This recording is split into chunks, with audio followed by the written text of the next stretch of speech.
শুরু হয়ে গেল বাবরি মসজিদ নির্মাণের কাজ। হুমায়ুন কবিরের পূর্ব ঘোষণা অনুযায়ী 11ই ফেব্রুয়ারি বুধবার শুরু হলো নির্মাণ কার্য। মাটি খনন করে মসজিদের ভিত ঢালাইয়ের কাজ শুরু হয়ে গেল। এই কাজ শুরু করার আগে কোরআন তেলাওয়াত করা হয়। 1200 হাফেজ কোরআন তেলাওয়াত করেন। 2 ঘন্টা কোরআন তেলাওয়াতের পর নির্মাণ কাজ শুরু হয়। বাবরি মসজিদের নকশা অনুযায়ী পুরো কাজ শেষ করতে 2 বছর সময় লাগবে বলে জানান হুমায়ুন কবির।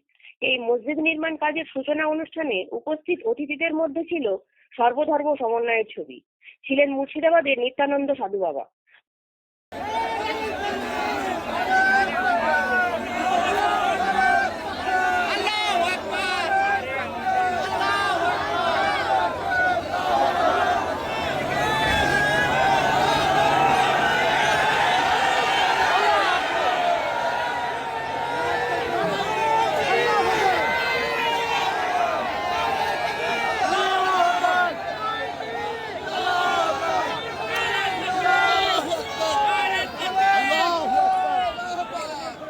মসজিদ নির্মাণের কাজ শুরু করার পরই বাবরি যাত্রার ঘোষণা করেছিলেন তিনি।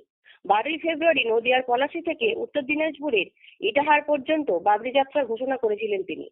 100টা গাড়ি নিয়ে এই যাত্রার ঘোষণা করেছিলেন হুমায়ুন।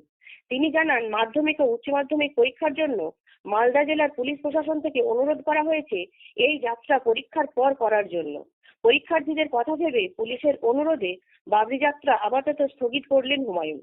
তার পরিবর্তে কাল 12ই ফেব্রুয়ারি পলাশী থেকে বেলডাঙ্গা পর্যন্ত 22 কিলোমিটার রাস্তা পদযাত্রা করবেন হুমায়ুন কবির। সব মিলিয়ে বাবরি মসজিদ নির্মাণের কাজ শুরু হলো।